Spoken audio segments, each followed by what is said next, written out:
ஒரு பெரியவர் உட்கார்ந்துருக்கிறார். அவரை சுற்றி அவருடைய தோழர்கள் உட்கார்ந்துருக்கிறாங்க. ஏதோ ஒரு முக்கியமான செய்தியை அவர் அவங்களுக்கு சொல்லிகிட்டு இருக்கிறார். அவங்களும் ஆர்வமாக கேட்டுக்கிட்டு இருக்கிறாங்க. இந்த சமயத்தில் யாரோ ஒரு ஆள் வேகமாக அங்கே வர்றார். வர்ற வேகத்திலேயே எனக்கு ஏதாவது உதவி செய்யுங்க அப்படின்னு கேட்டுக்கிட்டே வர்றார். கேட்கறது உதவி, ஆனால் குரல் மிரட்டுறது மாதிரி இருக்கு, அதட்டி கேட்கறது மாதிரி இருக்கு. இதை கேட்டதும் அந்த பெரியவர் ஆத்திரப்படலை, ஆனால் அவரை சுற்றி இருந்தவங்க ஆத்திரப்பட்டாங்க. இதை பெரியவர் கவனிச்சார். கொஞ்சம் அமைதியாக இருங்கன்னார். வந்தவரை கூப்பிட்டார். அவருக்கு சில பொருள்களை கொடுத்தார். என்னங்க இப்போ உங்களுக்கு மகிழ்ச்சி தானே அப்படின்னார். ஆ அப்படின்னு அலட்சியமாக அவர் சொல்கிறார். நான் உங்களை நல்ல முறையில் நடத்தினேன்னா அப்படின்னு கேட்குறாரு அவர் மறுபடியும். அதெல்லாம் ஒன்றும் இல்லை அப்படின்னு சொல்லி அவர் சொல்லிகிட்டு இருக்கிறாரு. குரலில் கடுமை குறையில. சுற்றி இருந்தவங்களால இதை பொறுத்துக்க முடியல. கோபத்தோடு அவரை நோக்கி நெருங்க ஆரம்பித்தாங்க. பெரியவர் அவங்களையெல்லாம் தடுத்து நிறுத்தினார். வந்தவரை வாங்க என்னோட அப்படின்னு சொல்லி அழைச்சிட்டு போனார். வீட்டுக்கு போனார். அங்கே போனதும் இன்னும் சில பொருள்களை எடுத்து அவர்கிட்ட கொடுத்தார். இப்போ திருப்தி தானே, நான் உங்ககிட்ட நல்ல முறையில் நடந்துக்கிட்டேனா அப்படின்னார். அவர் முகம் இப்போ தான் கொஞ்சம் மலர்ந்தது. ரொம்ப நன்றி, இறைவன் உங்கள் குடும்பத்துக்கு எல்லா நன்மைகளையும் செய்வான் அப்படின்னு சொன்னார். இதே வார்த்தைகளை என்னுடைய தோழர்கள்கிட்டே சொல்லிட்டீங்கன்னா அவங்க கோபம் தணிஞ்சிரும், வர முடியுமான்னார்.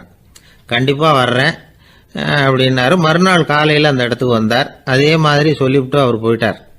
தோழர்கள்லாம் ரொம்ப வியப்போடு பெரியவரை பார்த்தாங்க. அந்த பெரியவர் தான் நபிகள் நாயகம். அவர் சொன்னார், ஒருத்தன் ரொம்ப ஆசையாக ஒரு ஒட்டகத்தை வளர்த்துக்கிட்டு வந்தான். ஒரு நாள் அந்த ஒட்டகம் கயத்தை அறுத்துக்கிட்டு ஓடி போயிட்டுது. அக்கம் பக்கத்தில் இருக்கிறவங்கெல்லாம் அந்த ஒட்டகத்தை பிடிக்கிறதுக்கு முயற்சி பண்ணாங்க. அதை துரத்திக்கிட்டு ஓடினாங்க. ஒட்டகம் தாறுமாறாக ஓட ஆரம்பிச்சுது. இந்த சமயத்தில் ஒட்டகத்தை வளர்த்தவன் அங்கே ஓடி வந்தான். நீங்கள் அதை ஒன்றும் செய்ய வேணாம், விட்டுருங்க. அதோட சுபாவம் எனக்கு நல்லா தெரியும். அதை சுலபமாக என்னோட வழிக்கு கொண்டுட்டு வந்துட முடியும். நான் பார்த்துக்கிறேன், விட்டுருங்க அப்படின்னா. எல்லாரும் விலைக்கு போயிட்டாங்க. இவன் என்ன செஞ்சான் தெரியுமா?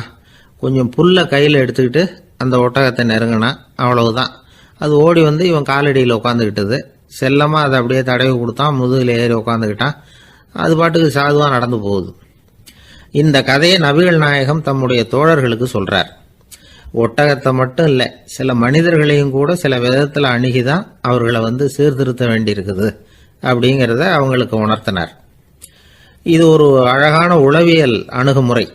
சில குடும்ப தலைவர்கள் கூட இந்த ஒட்டகம் மாதிரி நடந்துகிறது உண்டு, அப்புறம் அடங்கி போகிறதும் உண்டு. ஒரு குடும்ப தலைவர் காலையில் எழுந்திரிச்சதுலேருந்து சத்தம் போட்டு கத்திக்கிட்டு இருப்பார். பக்கத்தில் இருந்தவங்கெல்லாம் ஓடி போய் சமாதானம் பண்ணி பார்த்தாங்க. அவர் ஓயறது மாதிரி தெரியல. கடைசியில் அவர் மனைவி வந்தாங்க. நீங்கள் எல்லாம் விலகி போயிடுங்க, அவர் சுபாவம் எனக்கு தெரியும், நான் பார்த்துக்கிறேன் அப்படின்னாங்க. சரின்னு எல்லாரும் போயிட்டாங்க. சாயந்தரமாக பார்க்குறாங்க, அவர் சத்தம் இல்லாமல் ஒரு மூலையில் உட்காந்துருக்கிறார். ரொம்ப சாதுவா. ஆச்சரியமாக இருந்தது. என்னம்மா பண்ணீங்கன்னு கேட்டாங்க. அது ஒன்றும் இல்லைங்க, ஒரு வேளை சாப்பாட்டை நிறுத்தினேன், பட்னி போட்டேன், அவ்வளவுதான் அப்படின்னாங்க அந்த அம்மா. ஒருத்தர் ரொம்ப அவசரமாக போயிட்டு இருந்தார். எங்கே சார் போகிறீங்கன்னு கேட்டோம். எனக்கு வேண்டியப்பட்ட ஒருத்தருக்கு குழந்தை பிறந்திருக்கிறதாக செய்தி வந்திருக்கு, அதுதான் ஆஸ்பத்திரிக்கு போயிட்டுருக்கேன், பார்த்துட்டு வரலாம்னு அப்படின்னார். அப்படின்னா கொஞ்சம் இப்படி உட்காருங்க அப்படின்னோம். சில விவரமெல்லாம் சொல்கிறேன், கேட்டுட்டு போங்க அப்படின்னோம். உட்காந்தார். அப்புறம் சொல்ல ஆரம்பித்தோம். புதுசாக பிறந்திருக்கிற ஒரு குழந்தைய பார்க்க போகிறதுன்னா அது சாதாரண விஷயம் இல்லை. அதில் ரொம்பவும் கவனமாக நடந்துக்கணும். புது குழந்தைக்கு நோய் சுலபமாக தொற்றும். முக்கியமாக காற்று மூலமாக பரவுகிற நோய்கள் சுலபமாக வந்துடும். அதனால் நமக்கு உடம்பு சரியில்லைன்னா குழந்தைய விட்டு கொஞ்சம் தள்ளியே இருக்கிறது தான் நல்லது. பெரியவங்களை பொறுத்த வரைக்கும் சாதாரணமாக உள்ள ஒரு கிருமி கூட குழந்தைய பொறுத்த வரைக்கும் ரொம்ப மோசமான ஒரு கிருமியாக இருக்கும். சில வெளிநாடுகளில் எப்படி தெரியுமா, பிறந்த குழந்தை தூங்கிக்கிட்டு இருக்கிற ஒரு ரூமுக்கு போகணும்னா போகிறவங்க முகமூடி போட்டுக்கணும், காலணிகளை மாற்றிக்கணும், அவ்வளவு சுத்தமாக உள்ளே போய் பார்த்துட்டு வரணும். பொதுவாக சில ஆஸ்பத்திரிகளில் பார்த்தீங்கன்னா பார்வையாளர்கள் நேரத்தில் விசிட்டிங் ஹவர்ஸ் தாயை விட்டு குழந்தைய தனியாக பிரித்து வச்சுருவாங்க. எதுக்குன்னு நினைக்கிறீங்க? அந்த நேரம் பல பேர் வருவாங்க போவாங்க. அவங்க கை கால் சுத்தமாக இருக்காது. சுத்தம் இல்லாத கைகள் மூலமாக கிருமிகள் பரவும். சுத்தம் இல்லாத கைன்னா மண்ணு தூசி படிஞ்சிருக்கிற கை மட்டும் தான் அர்த்தம் இல்லை. சாலையில் கையை வீசிக்கிட்டு நடந்து வர்றீங்க, குழந்தைய பொறுத்த வரைக்கும் அது கூட சுத்தம் இல்லாத கை தான். தாயை தவிர மற்றவங்க குழந்தைய தூக்காமல் பார்த்துக்கிறது நல்லது. தாய் கூட அளவோட கொஞ்சிறதோட நிறுத்திக்கணும். புதுசாக ஒரு குழந்தைய பெற்றிருக்கிற பொண்ணுக்கிட்ட மற்ற தாய்மார்கள் ஏதாவது சொல்லிக்கிட்டே இருப்பாங்க. குழந்தைய அப்படி வளர்க்கணும் இப்படி வளர்க்கணும் அப்படின்னு ஏதாவது அட்வைஸ் பண்ணிக்கிட்டே இருப்பாங்க. இப்படி ஓவராக அறிவுரை பண்ணுறது அந்த பொண்ணை குழப்பி விட்டுரும். அதனால் அப்படிலாம் பண்ணக்கூடாது. அந்த பெண்ணே ஏதாவது கேட்டால் கூட டாக்டர் சொல்ல வேண்டிய விவரங்களை எல்லாம் நாமே சொல்லிக்கிட்டு இருக்கக்கூடாது. புதுசாக பிறந்திருக்கிற குழந்தைய மட்டும்தான் இப்படி பார்க்கணும்னு இல்லை. ஒரு நோயாளி குழந்தைய பார்க்க போகிறதுனா கூட ரொம்ப எச்சரிக்கையாக தான் நடந்துக்கணும். ஒரு தின்பண்டமோ விளையாட்டு சாமானோ அந்த குழந்தைக்கு நாம் வாங்கிட்டு போகிறதா வச்சுக்குவோம். அதை நேராக கொண்டுகிட்டு போய் அந்த குழந்தைகிட்டே கொடுக்கக்கூடாது. அதோட அப்பா அம்மா கிட்ட ரகசியமாக கொடுக்கலாம். அவங்க முடிவு பண்ணட்டும் குழந்தைகிட்ட அதை கொடுக்கலாமா வேண்டாமாங்கிறத. அவங்களுக்கு தான் தெரியும் அதோட மனசும் உடம்பும். உங்கள் அக்கறையை காட்டுறதா நினச்சிக்கிட்டு குழந்தை வாயில் எதையும் கொண்டுட்டு போய் போடாதீங்க. போகிறப்போ உங்கள் வீட்டு குழந்தையும் அழைச்சிட்டு போகாதீங்க. இது நோயை வாங்கிட்டு வந்துடும், அல்லது புதுசாக ஒரு நோயை அதுக்கிட்ட கொடுத்துட்டு வந்துடும். என்னதான் உங்களுக்கு பழக்கமான குழந்தையா இருந்தால் கூட அதுக்கு விருப்பம் இல்லைன்னா பேசக்கூடாது. அங்கே போய் அவங்க பள்ளிக்கூடத்தை ஞாபகப்படுத்திட்டு இருக்கக்கூடாது. நோயில் இருக்கிறப்ப ஸ்கூலை பற்றி பேச அது விரும்பாது. ஆஸ்பத்திரியை விட்டு வெளியில் புறப்படுறப்போ குழந்தைகிட்ட சொல்லணும்னு அவசியம் இல்லை. அதோட அப்பா அம்மா கிட்ட சொல்லிவிட்டு புறப்பட்டா போதும். குழந்தை கோபிச்சிக்காது. சமூக சம்பிரதாயத்தை பற்றி அது கவலைப்படுறதில்லை. இப்படி எல்லா விவரமும் நம்ம எதிரில் உட்காந்துருந்தவங்க கிட்ட சொல்லி முடித்தோம். ரொம்ப நன்றி சார் அப்படின்னு சொல்லிவிட்டு அவர் புறப்பட்டார்.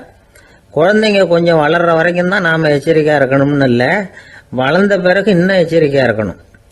ஒரு பையன் பள்ளிக்கூடத்துலேருந்து திரும்பி வீட்டுக்கு வந்தான். முகம் பூரா நகத்தால் கீறி இருந்தது. அப்பா பார்த்து பயந்துட்டார். யாருடா உன்னை இப்படி பண்ணது அப்படின்னார். என் கூட படிக்கிற இன்னொரு பையன். நாளைக்கு உன் கூட பள்ளிக்கூடத்துக்கு வர்றேன், நீ எனக்கு அவனை அடையாளம் காட்ட முடியுமான்னார். அது ரொம்ப சுலபம் நான் பையன். எப்படின்னார் அப்பா. அவன் காதில் ஒன்றை கையோடு எடுத்துகிட்டு வந்திருக்கிறேன், இதோ என் பையில தான் வச்சுருக்கேன் அப்படிங்கிறான் அந்த பையன். ஒரு பெரிய தத்துவ சிந்தனையாளர் இருந்தார், சுவாங் ட்சு அப்படின்னு பேர். அவருடைய மனைவி ஒரு நாள் திடீர்னு காலமாயிட்டாங்க. ஐயோ பாவம், அவர் ரொம்ப வருத்தப்படுவார், போய் ஆறுதலாக 4 வார்த்தை பேசிவிட்டு வரலாம் அப்படின்னு நினச்சிக்கிட்டு நிறைய பேர் அவரை தேடிட்டு வந்தாங்களாம். வந்தவங்களுக்கு ஆச்சரியம், ஏன்னா இவர் வருத்தப்பட்டுக்கிட்டு இருப்பார் அப்படின்னு தானே எதிர்பார்த்தாங்க. அப்படி இல்லை, தாளம் போட்டுக்கிட்டு உட்காந்துருக்கிறார். தாளத்துக்கு தகுந்த மாதிரி பாட்டு வேற பாடிக்கிட்டு இருக்கிறார். என்ன மனுஷன் இவர், கொஞ்சம் கூட கவலை இல்லாமல் இப்படி இருக்கிறாரு அப்படின்னு நினச்சாங்க. ஒருத்தர் துணிஞ்சு அவர்கிட்ட கேட்டுவிட்டார், என்னங்க இது இப்படி அப்படின்னு. அதுக்கு அவர் என்ன சொன்னார் தெரியுமா? இதை பாருங்க, என்னுடைய மனைவி பிறக்கிறதுக்கு முன்னாடி அவளுக்கு உயிரும் கிடையாது உடலும் கிடையாது. அதுக்கு பிறகு தான் உயிர் வந்தது, உடல் வந்தது, அந்த உருவம் வந்தது. இப்போ என்ன ஆச்சு? அந்த உருவமும் உயிரும் போயிட்டுது, அவ்வளவுதானே. வந்தது போயிட்டுது. இளவேனில் காலம், இலையுதிர் காலம், பனிக்காலம், இப்படி பருவங்கள் மாறி மாறி வருது இல்லையா? அது மாதிரி பிறப்பும் இறப்பும் மாறி மாறி வருது. இது இயற்கை. இதுக்காக அழுதா அது எப்படி அப்படின்னாராம். ஞான தெளிவு அடைஞ்சவங்களுக்கு எல்லாமே சுகம்தான். திருவள்ளுவரும் அதை தான் சொல்கிறார், உறங்குவது போலும் சாக்காடு, உறங்கி விழிப்பது போலும் பிறப்பு. தூங்கிறதுக்கெல்லாம் நாம் வருத்தப்பட்டுக்கிட்ட இருக்கிறோமா? இன்றைக்கி தூங்க வேண்டியிருக்குதே, இன்னும் கொஞ்சம் நேரத்தில் நான் தூங்க வேண்டியிருக்கு அப்படின்னு சொல்லி யாராவது அழுதுகிட்டு இருப்பாங்களா? அதனால் இந்த உலக வாழ்க்கையினுடைய இயல்பை யதார்த்தத்தை நாம் தெளிவாக புரிஞ்சுக்கணும். அப்படி புரிஞ்சுக்கிட்டால் நாம் கவலை இல்லாமல் வாழ முடியும். ஒரு வயசான தாத்தா பாட்டி 60 வருஷத்துக்கு முன்னாடி அவங்களுக்கு கல்யாணம் ஆச்சு. ஒன்றாவே வாழ்ந்தாங்க, ஒன்றாவே இறந்து போனாங்க. இப்போ அவங்க 2 பேரும் சொர்க்கத்துக்கு போய் சேர்ந்தாங்க. அங்கே எல்லா வசதியும் இருந்தது. ஒரு பெரிய பங்களாவே இவங்களுக்கு ஒதுக்கி கொடுத்தாங்களாம். இதுக்கு எவ்வளவு வாடகைன்னு கேட்டார் தாத்தா. வாடகையெல்லாம் கிடையாது, இலவசம் அப்படின்னார் அங்கே இருந்தவர். அந்த வீட்டுக்கு பின்னாடி ஒரு பெரிய புல்வெளி இருந்தது. இதில் விளையாட ஏதாவது கட்டணம் உண்டான்னு கேட்டிருக்கார் தாத்தா. அதெல்லாம் ஒன்றும் கிடையாது, பணம்லாம் கட்ட வேண்டியதில்லை அப்படின்னார் அவர். பக்கத்தில் ஹோட்டல் மாதிரி ஒரு பெரிய கட்டடம், உள்ள சாப்பாட்டு மேஜைகள், அது மேலே விதவிதமான பலகாரங்கள். சாப்பாட்டுக்கெல்லாம் எவ்வளவு அப்படின்னு விசாரிச்சாராம் தாத்தா. அதுதான் சொன்னேனே, இங்கே எல்லாமே இலவசம்தான், எது வேணும்னாலும் சாப்பிட்லாம், எவ்வளவு வேணும்னாலும் சாப்பிட்லாம் அப்படின்னாராம். நீங்கள் சொல்கிறீங்க அப்படி, ஆனால் நான் சர்க்கரை சேர்த்துக்கக்கூடாது, உப்பு சேர்த்துக்கக்கூடாது, பாட்டி கையால் எப்பவும் பத்திய சாப்பாடு தான் அப்படின்னாராம் தாத்தா. இதை பாருங்கள், இங்கே உங்களுக்கு அந்த கவலையும் வேண்டியதில்லை. இங்கே நீங்கள் ஸ்வீட்டு சாப்பிட்லாம், காரம் சாப்பிட்லாம், உங்களுக்கு எந்த நோயும் வராது அப்படின்னாராம் அங்கே சொர்க்கத்தில் இருந்தவர்.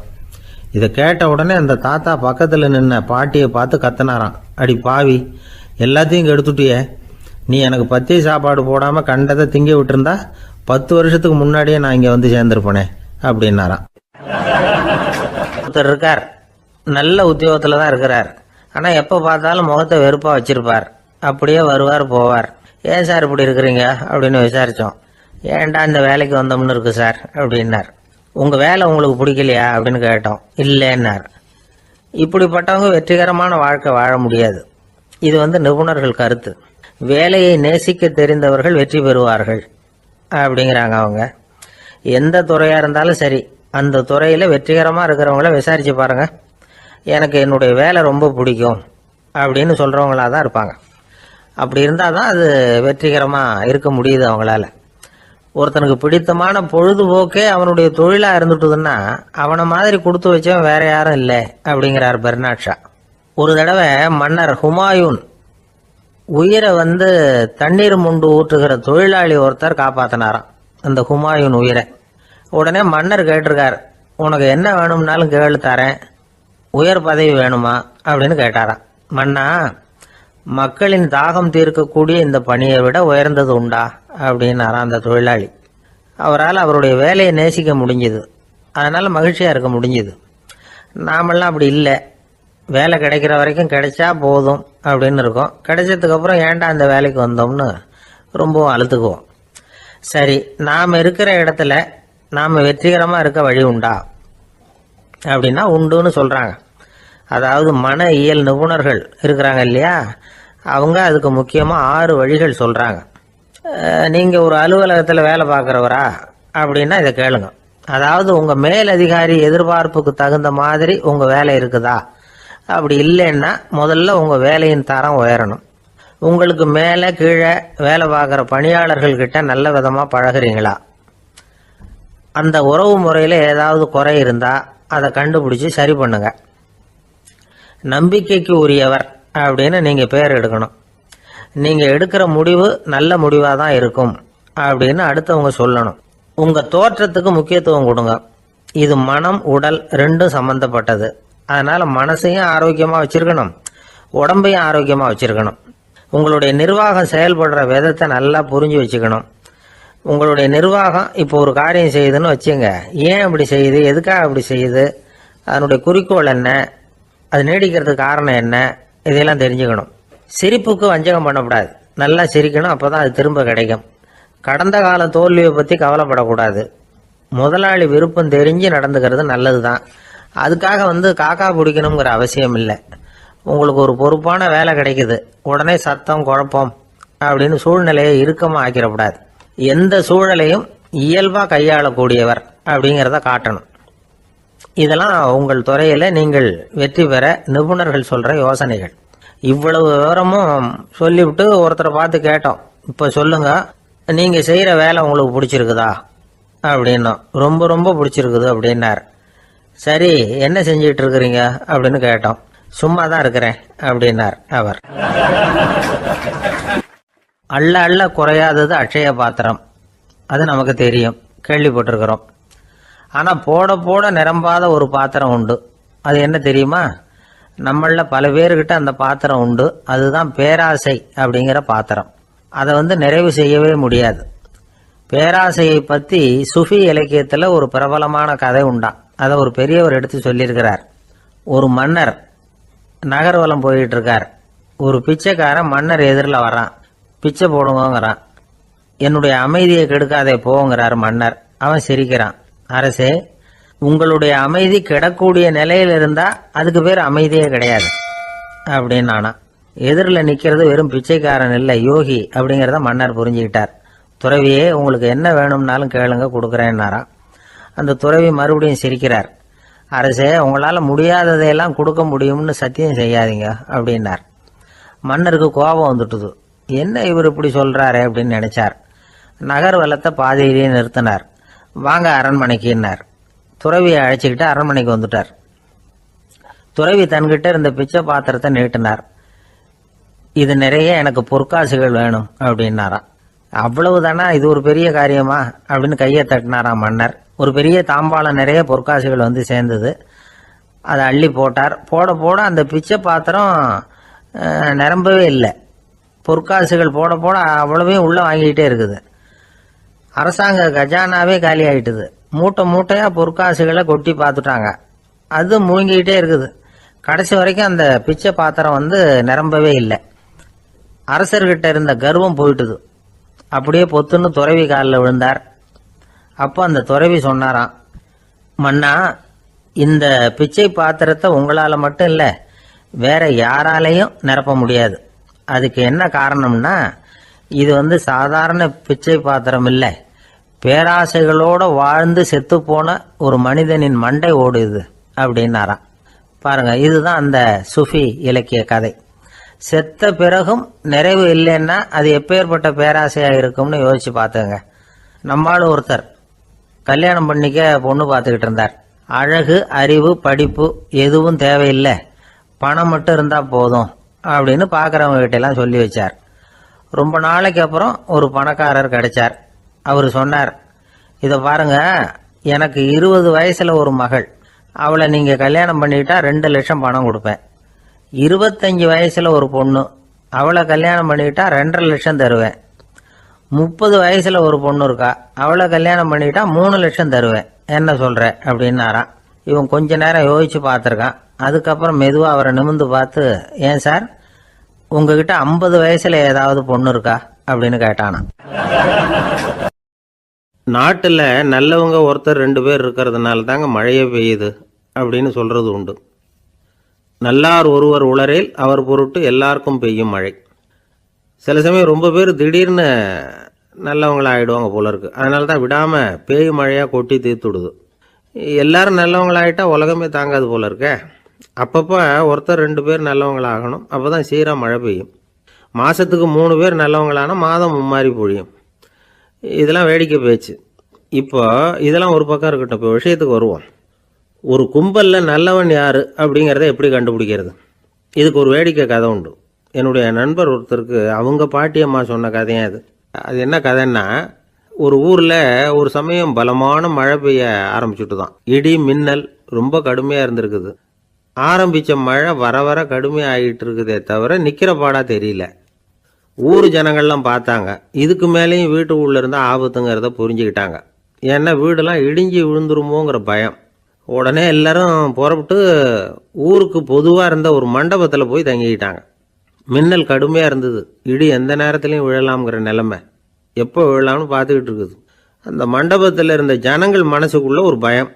நம்ம கூட்டத்தில் யாராவது ஒரு கெட்டவன் பாவம் பண்ணவன் இருந்தால் கூட இடி இந்த மண்டபத்தில் விழுந்துரும், அது எல்லாருக்கும் ஆபத்து அப்படின்னு நினச்சாங்க.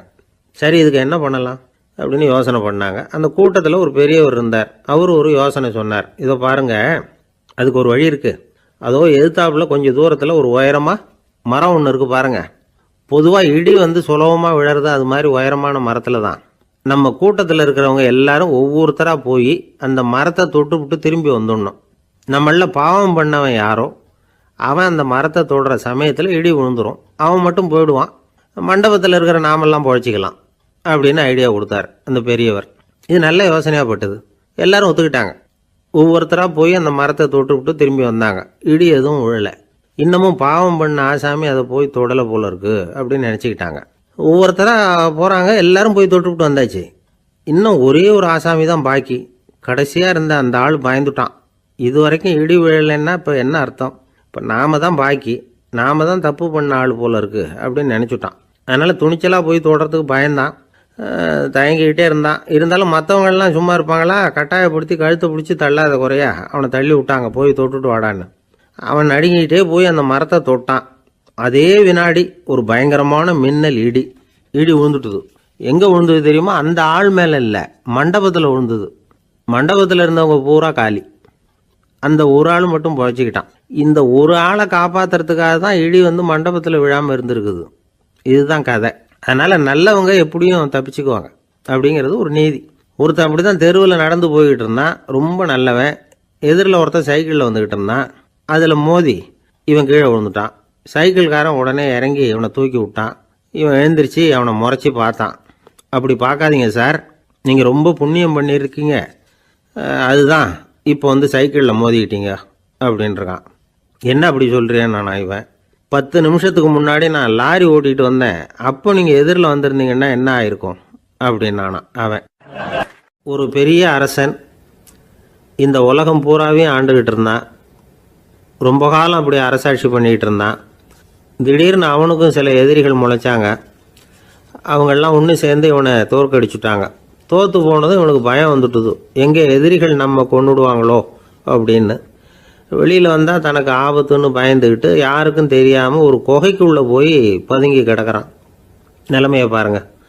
முதல் நாள் அரண்மனையில் அதிகாரம் பண்ணிக்கிட்டு இருந்தவன் மறுநாள் குகையில் பயந்து போய் பதுங்கி கிடக்கிறான். ராத்திரி நேரம் வந்தது, பசி வயத்தை கிள்ளுது, பிச்சை எடுத்து சாப்பிட வேண்டிய நிலைமை.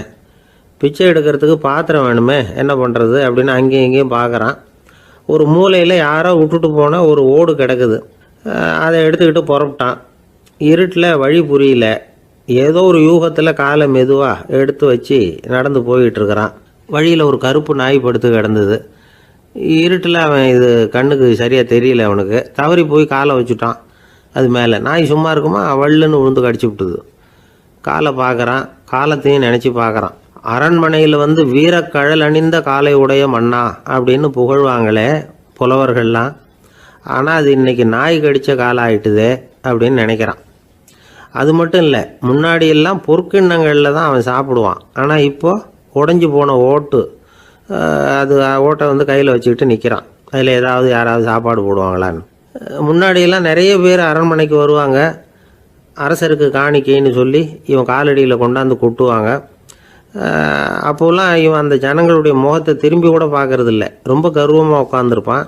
அதே ஆள் இன்றைக்கி எல்லார் கண்ணுலேயும் படுறது மாதிரி பிச்சை எடுத்துக்கிட்டு இருக்கிறான்.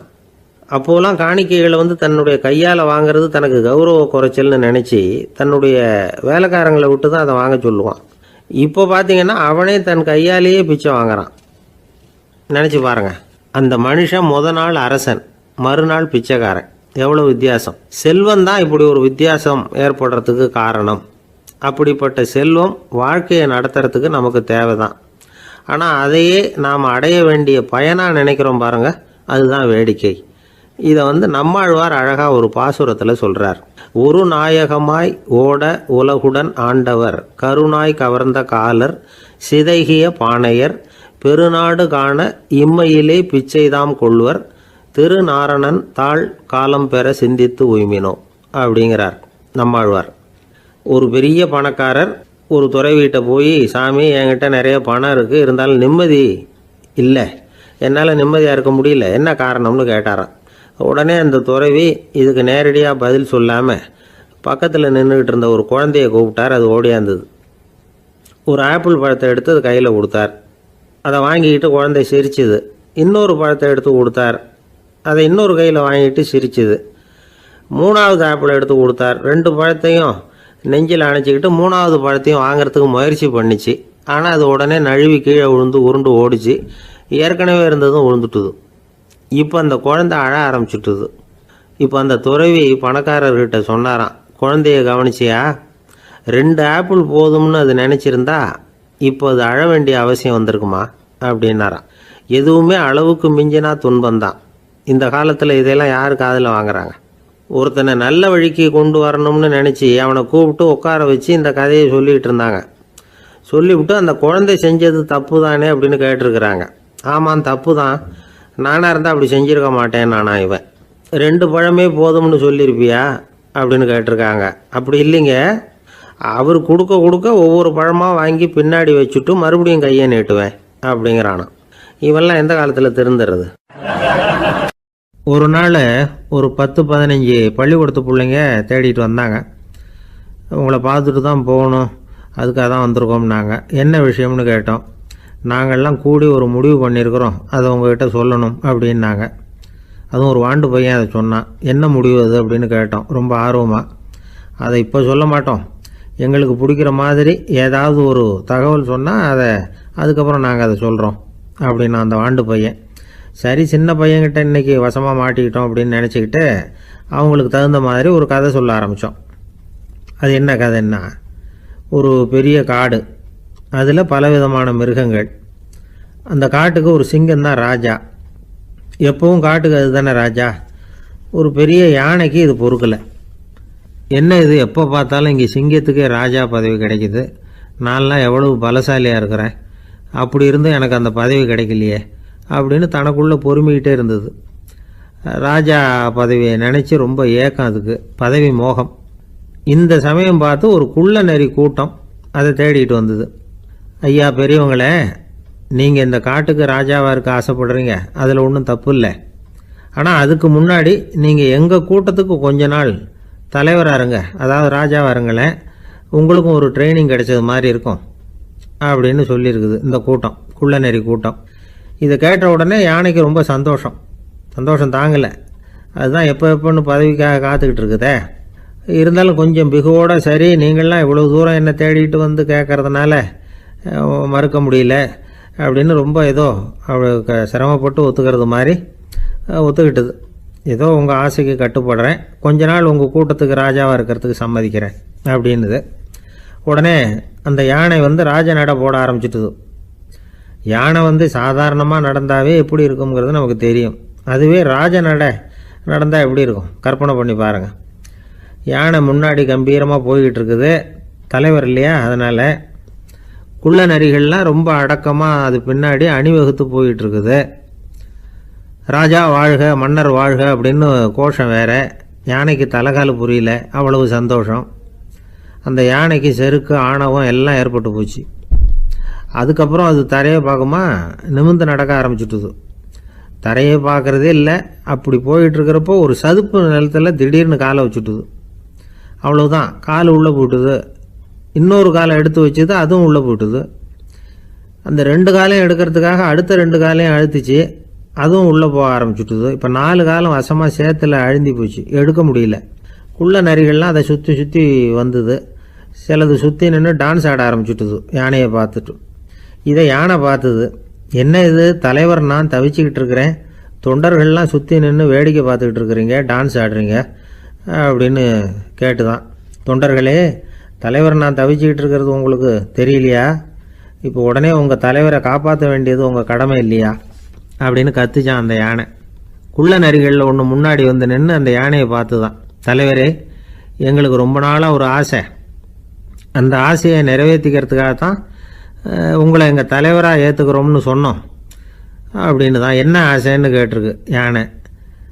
யானை கறி சாப்பிட்டு பார்க்கணுங்கிறது எங்களுக்கு ரொம்ப நாளாக ஆசை, அது இன்றைக்கி தான் நிறைவேற போகுது அப்படின்னு தான் அந்த நரி. இதை கேட்ட உடனே அந்த யானை அப்படியே மூர்ச்சி ஆகிட்டு தான். நரிகள்லாம் அது மேலே ஏறி குதற ஆரம்பிச்சுட்டு தான். பதவி மேலே இருந்த பேராசை அந்த பலசாலியான யானையையே மாட்டி விட்டுட்டுது பார்த்தீங்களா அப்படின்னு சொல்லி முடித்தோம் இந்த கதையை அந்த சின்ன பிள்ளைங்கக்கிட்ட. சரிங்க, இப்போ நாங்கள் உங்களை தேடி வந்த விஷயம் என்னங்கிறத சொல்லவா அப்படின்னா ஒரு வாண்டு பையன். சீக்கிரம் சொல்லு தம்பி, சஸ்பென்ஸ் தாங்கலை அப்படின்னோம். அவன் மெதுவாக எங்களை பார்த்து சொல்கிறான், எங்களுக்கு கொஞ்ச நாள் நீங்கள் தலைவராக இருந்தால் தேவலை அப்படின்னா. தேசத்து மேலேயும் தாய்மொழி பேர்லையும் செலுத்துகிற அன்புக்கு அபிமானம்னு பேர், தேசாபிமானம்னு சொல்கிறோமே இதுதான். ஒரு கணவன் மனைவி பேரில் காட்டுற அன்புக்கு காதல்னு பேர், கடவுள் பேரில் செலுத்துகிற அன்புக்கு பக்தின்னு பேர். இப்படி அன்புல பல ரகம் இருக்கிறப்போ அதில் உள்ள வித்தியாசம் தெரியாமல் இடம் மாற்றி அன்பு காட்டினா இடைஞ்சல் தான். சரி, இந்த அன்பை பற்றி விஞ்ஞானம் என்ன சொல்லுது தெரியுமா? இதயத்தை பாதுகாக்கிறதுக்கு முக்கியமா தேவைப்படுற ஒண்ணு இந்த அன்பு தான் சொல்லுது. நெதர்லாந்து விஞ்ஞானிகள் இதை ஆராய்ச்சி பண்ணியே கண்டுபிடிச்சிருக்கிறாங்க. கொஞ்சம் முயல் குட்டிகளை 2 பிரிவா பிரிச்சாங்க. 2 குரூப்புக்கும் கொழுப்பு அதிகமா உள்ள ஆகாரத்தையே கொடுத்துக்கிட்டு வந்தாங்க. ஆனா ஒரு குரூப்புக்கு வெறுமன ஆகாரத்தை கொடுத்ததோட சரி, இன்னொரு குரூப் முயல்களுக்கு ஆகாரம் கொடுத்ததோட நிறுத்திக்கல. அதுக்கு முன்னாடி கூண்டுகளை திறந்து விட்டு முயல்களை கொஞ்ச நேரம் எடுத்து கொஞ்சி விட்டு அதுக்கப்புறமா ஆகாரம் கொடுத்தாராம் ஆராய்ச்சியாளர். இந்த குரூப்புக்கு இதய பாதிப்பு 60% குறைச்சலா இருந்துதான். சில நோயாளிகளுக்கு ஹார்ட் அட்டாக் வந்தாலும் அதை தாங்கிக்கிட்டு குணமாகிற சக்தி அதிகமா இருக்குது. இது எப்படின்னு ஆராய்ச்சி பண்ணி பார்த்துருக்கிறாங்க. அவங்கெல்லாம் மனைவி தன் பேர்ல ரொம்ப அன்பா இருக்கிறதாக நினைக்கிறவங்களா இருக்கிறாங்களாம். இதய நோயாளிகள் பல பேரை சந்திச்சு இதய நோய் ஏற்பட என்ன காரணம்னு கேட்டிருக்கிறாங்க. அவங்க சொன்ன காரணம்லாம் சாப்பாடு சம்பந்தமா இல்லையா, மனைவி அன்பா இல்ல, இப்படிப்பட்ட காரணத்தை தான் சொல்றாங்களாம். அதனால இதயத்தை பாதுகாக்கணும்னு நினைக்கிறவங்க அடுத்தவங்க அன்பா இருக்கிறது மாதிரி பாத்துக்குங்க, அதுதான் முக்கியம். ஒருத்தர் முகம் பூரா பிளாஸ்டரி போட்டுட்டு வந்தார்.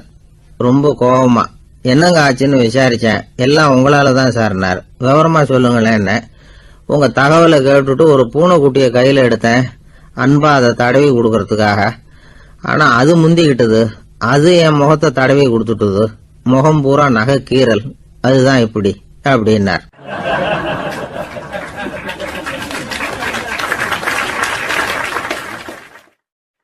அமெரிக்க ஜனாதிபதி ஆப்ரஹாம் லிங்கன் ஒரு நாள் தன்னோட கோச்சு வண்டியில தலைநகரான வாஷிங்டனுக்கு போயிட்டு இருக்கிறார். கோச்சு வண்டி ஒரு சாலையில போயிட்டு இருக்கு. அந்த சாலைக்கு ஒரு பக்கத்துல பயங்கரமான சதுப்பு நிலம். சதுப்பு நிலம்னா அது புதைகுழி, புதை மணல்ங்கிறோம்ல, அது மாதிரி. அந்த சதுப்பு நிலத்துல யாராவது மாட்டிக்கிட்டா அவ்வளவுதான், ஆளை கொஞ்சம் கொஞ்சமா உள்ள அமுக்கிவிடும். தப்பிச்சு கரையேறது கஷ்டம். அப்படிப்பட்ட நிலம் அது. ஆப்ரஹாம் லிங்கன் ஏதோ ஒரு முக்கியமான அரசாங்க வேலையா போயிட்டு திரும்பி வந்துகிட்டு இருக்கிறார். அதனால அந்த சமயத்துல அவர் விலை வசந்த ஆடைகளை அணிஞ்சிருக்கிறார். அப்படி அவர் அந்த கோச்சு வண்டியில வந்துகிட்டு இருக்கிறாரு. அந்த சமயத்துல ஒரு காட்சி அவர் கண்ணுல பட்டுட்டுது. என்ன தெரியுமா? ரோட்டுக்கு பக்கத்துல இருந்த சதுப்பு நிலத்துல ஒரு இளம் பன்றி குட்டி சிக்கிக்கிட்டு தவிச்சுக்கிட்டு இருக்குது. பரிதாபமா கத்திக்கிட்டு இருக்குது. அதை பார்த்தார் லிங்கன். அவருக்கு என்ன மாதிரி ஆயிட்டுது. உடனே வண்டியை நிறுத்த சொன்னார். கீழே இறங்கினார். தன்னோட விலை வசந்த ஆடைகளை பத்தி லட்சியம் பண்ணவே இல்லை. தனக்கே ஆபத்து வரலாம்ங்கிறத பத்தியும் கவலைப்படல. தான் ஒரு குடியரசுத் தலைவருங்கிறத பத்தியும் அவர் நினைச்சு பார்க்கல. நேரா அந்த சதுப்பு நிலம் பக்கமா போனாரு. அந்த சேத்துல இறங்கி பன்றிக்குட்டியை காப்பாத்தி கரைக்கு கொண்டுட்டு வந்து சேர்த்துட்டார். அதுக்கப்புறம் நிம்மதியா கோச்சு வண்டியில ஏறி வெள்ள மாளிகைக்கு வந்து சேர்ந்தார். ட்ரெஸ், உடம்பு பூரா சேறு சகதி. பாக்குறவங்களுக்கெல்லாம் ஆச்சரியமா போச்சு. அவங்களுக்கு ஒன்றும் புரியல. இவர் நேரா ட்ரெஸ் மாத்திக்கிறதுக்காக போனாரு. கோச்சு வண்டி ஓட்டிட்டு வந்தவன் கிட்ட போய் எல்லாரும் கேட்டாங்க என்ன ஆச்சு அப்படின்னு. அவர் வர்ற வழியில நடந்த விவரத்தை சொன்னார்.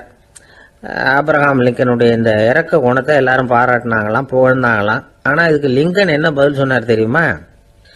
தயவு பண்ணி இந்த புகழ்ச்சியான பேச்சையெல்லாம் ஒதுக்குங்க, அதெல்லாம் வேணாம். அந்த சின்ன பிராணி சகதியில மாட்டிக்கிட்டு துடிச்சுக்கிட்டு இருந்தது, அதை பார்த்தேன். உடனே என்னுடைய இதயத்துல ஒரு முள்ளு தைச்சது மாதிரி ஒரு உணர்வு. அந்த முள்ளை பிடுங்கி எறிஞ்சேன், அவ்வளவுதான். உண்மையில அந்த பிராணிக்கு நான் உதவினேங்கிறத விட எனக்கு ஏற்பட்ட இன்னலை போக்கிட்டேன் அப்படிங்கறதுதான் உண்மை. அதுதான் பொருத்தம். அப்படி இருக்கிறப்போ இதுல புகழறதுக்கு என்ன இருக்குது அப்படின்னாரு ஆப்ரஹாம் லிங்கன். எவ்வளவு யதார்த்தமான வார்த்தைகள் பாருங்க. இந்த காலத்துல நம்மளையும் பல பேர் அப்படி உண்டு. நீச்சல் தெரியாத ஒரு ஆளு தண்ணியில இறங்கிட்டான். தண்ணி ஆழம்ங்கிறது அப்புறமா தான் தெரிஞ்சுது. தத்தளிக்க ஆரம்பிச்சுட்டான். வாழ் வாழ்னு கத்துறான். கரையில நின்றுட்டு இருந்த ஒருத்தர் இதை பார்த்தார். உடனே அவருக்கு இதயத்துல முள்ளு தைச்சது மாதிரி ஒரு உணர்வு. உடனே குபீர்னு தண்ணியில பாஞ்சார். அவரை காப்பாத்தி கரைக்கு கொண்டுட்டு வந்து சேர்த்தார். இத பார்த்துக்கிட்டு இருந்த இன்னொருத்தர் காப்பாத்தின அந்த ஆளை பாராட்டி புகழ்ந்தார். என்ன புகழாதீங்க சார் அப்படின்னார் அவர். ஏன்னு கேட்டார் இவர். நான் அந்த ஆளை ஏன் காப்பாத்தினேன் தெரியுமா? அவன் நேத்திக்கு என்கிட்ட 300 ரூபா கடன் வாங்கியிருக்கிறான். இவன் தண்ணியில போட்டான்னா நான் கொடுத்த கடனும் தண்ணி